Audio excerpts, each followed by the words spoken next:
अस्सलाम वालेकुम। मैं सही जुल्करनैन और अपने यूट्यूब चैनल सही एनालिसिस के साथ आज हम बात करेंगे ये जो जंग का एक दूसरा हल्का है PP 127 127।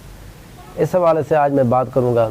अगर आज आप अब मेरे यूट्यूब चैनल को ऊपर नए हैं तो प्लीज़ सब्सक्राइब कीजिए ताकि जो मेरी नई वीडियो है वो आप तक आसानी से पहुँच सके।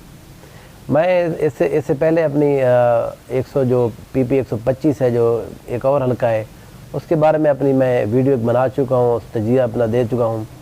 ये जो PP 127 है ये जंग का एक एरिया है। ये इस एरिया के ऊपर अगर हम 2018 में बात करें तो माहिर मोहम्मद असलम भरवाना साहब यहाँ पर आज़ाद हैसियत में कामयाब हो गए थे। तकरीबन उन्होंने 27,300 या 400 वोट लिए थे। इसके मुकाबला जो हुआ था वो हुआ था पाकिस्तान तहरीक इंसाफ के माहिर मोहम्मद नवाज़ खान भरवाना के साथ। वो तकरीबन 700 साढ़े 700 वोटों से इनसे ये सीट हार गए थे।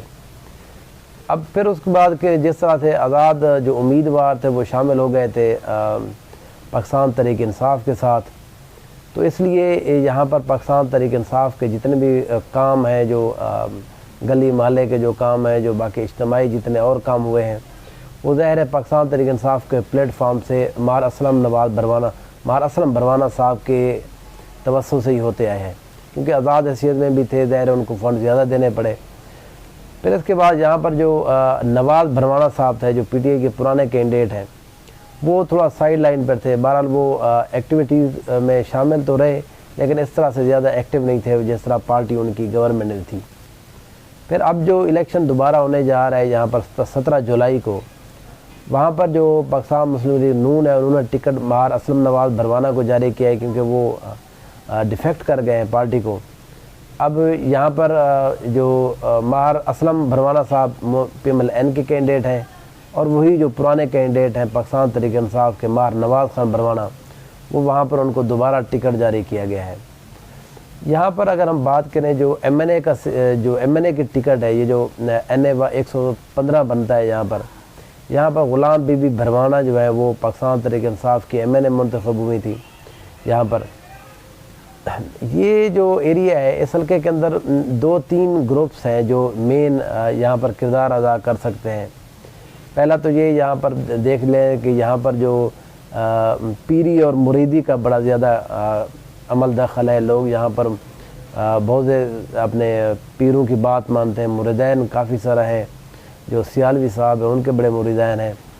फिर उसके बाद यहाँ पर जो एक और ग्रुप है वो ये भरवाना ग्रुप जो है, जिसको यहाँ पर तो लीड ग़ुलाम बीबी भरवाना करते हैं, वो सलीम बीबी भी हैं साथ वाले हल्के से, तो ये लोग उसको लीड कर रहे हैं। और फिर तीसरा यहाँ पर जो सबसे मजबूत है वो है शेख ग्रुप, जो जिसको हम जानते हैं शेख वकास अकरम साहब और शेख शिराज अकरम साहब हैं, ये लोग हैं।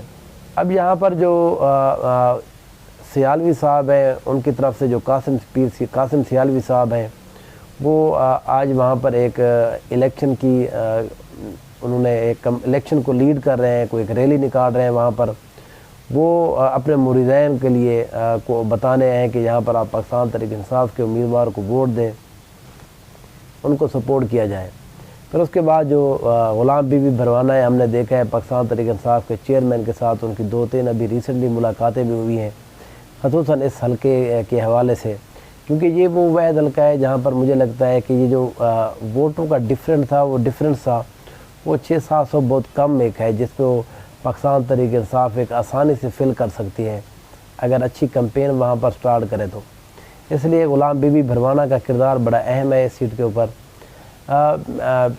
इसके जो ये जो MNA है, इसके जो साथ वाला एरिया जो MP का और बंदा, वहाँ पर मौविया आज़म जो है ना वो MPA बने हैं। वो ज़ाहिर है पहले तो पाकिस्तान तहरीक इंसाफ के साथ है, उनकी अपनी एक अलग पार्टी है।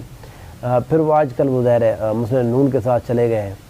उनका भी एक यहाँ पर एक इम्पैक्ट है, क्योंकि वो शेख जो है न उनके साथ मुखालिफ वो यहाँ पे इलेक्शन लड़ते हैं आ रहे हैं।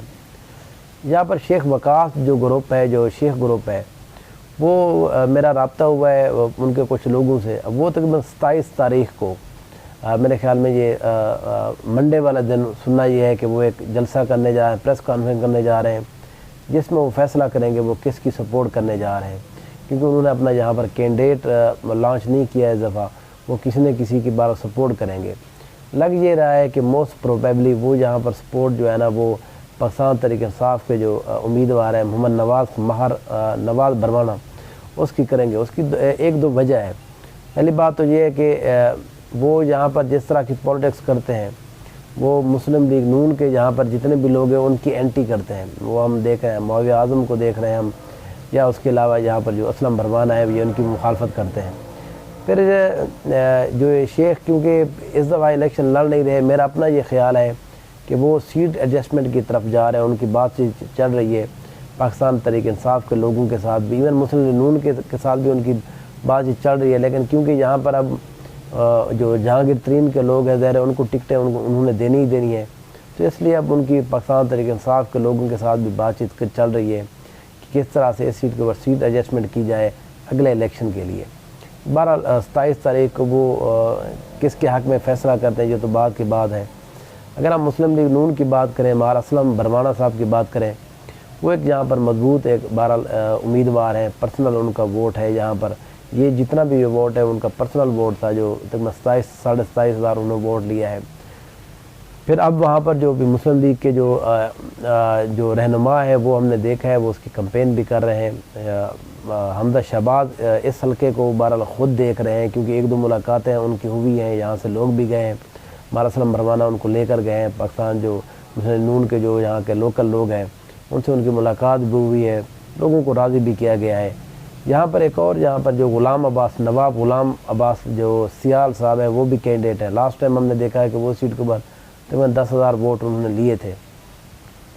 अब के बाद भी वो इलेक्शन लड़ने का यहाँ पर इरादा रखते हैं और उन्होंने इलेक्शन कंटेस्ट कर रहे हैं। वो पता नहीं अब कितने वोट लेंगे, मेरा नहीं ख्याल कि वो कोई जीत की पोजीशन में है। वो ज़ाहिर है ये इस तरह के लोग होते हैं जो हर हाल में इलेक्शन कंटेस्ट ज़रूर करते हैं। तो इस सीट के ऊपर बार मुकाबला जो है वो भरवाना फैमिली की तरफ से मार असलम भरवाना मुस्लिम नून के मार नवाज़ भरवाना।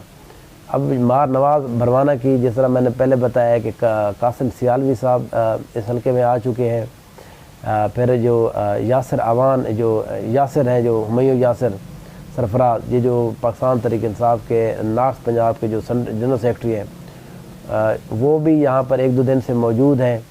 फिर सबसे अहम ये है कि ये जंग से तैमूर भट्टी हम जानते हैं उनको, वो बड़े एक्टिव बंदे हैं, पाकिस्तान तहरीक इंसाफ के वज़ीर खेल भी रहे हैं उस्मान बुज़ार की कैबिनेट में।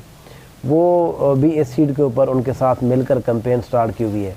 वफाकी तौर पर आज या कल कासिम सूरी साहब को इमरान खान साहब ने भेजा है कैंपेन के लिए। वो भी यहाँ पर मुख्तलिफ़ कॉर्नर मीटिंग्स कर रहे हैं, जलसे कर रहे हैं, रैलियों में वो खिताब भी कर रहे हैं। तो इससे ये लग रहा है कि पाकिस्तान तहरीक इंसाफ इस जो ज़मीनी इलेक्शन है इसको बड़े सीरियस अंदाज में ले रही है। और क्योंकि उनके बंदे ज़ाहिर है वो किसी भी साइड पे वो हुकूमत में नहीं है, तो इसलिए उनके जो मेन बंदे हैं वो आजकल पॉलिटिकल एक्टिविटीज़ भी कम हो रही हैं, तो इसलिए उनको मुख्तलिफ़ डिस्ट्रिक्ट के अंदर मुख्तलिफ जो यहाँ पर ज़मीनी इलेक्शन वहाँ पर भेजा जा रहा है ताकि वो कैंपेन को ख़ुद जाके देखें और लोगों को मोटिवेट करें। पाकिस्तान तहरीक इंसाफ के जो चेयरमैन इमरान खान साहब को जो बयानिया है उसको वो आगे बढ़ाएं। बहरहाल देखते हैं कि 17 जुलाई को क्या होता है। इस हवाले से जो भी कोई नई अपडेट होगी मुस्लिम नून की तरफ से या पाकिस्तान तहरीक इंसाफ की तरफ से या इवन कोई आज़ाद हैसियत में अगर कोई कैंडिडेट्स की कोई नई अपडेट आती है या शेख ग्रुप का क्या फ़ैसला आता है, वो सबसे अहम होगा इस सीट के ऊपर। वो देखते हैं, फिर उसके बाद मैं इंशाल्लाह आपसे बात करूँगा। Thank you so much.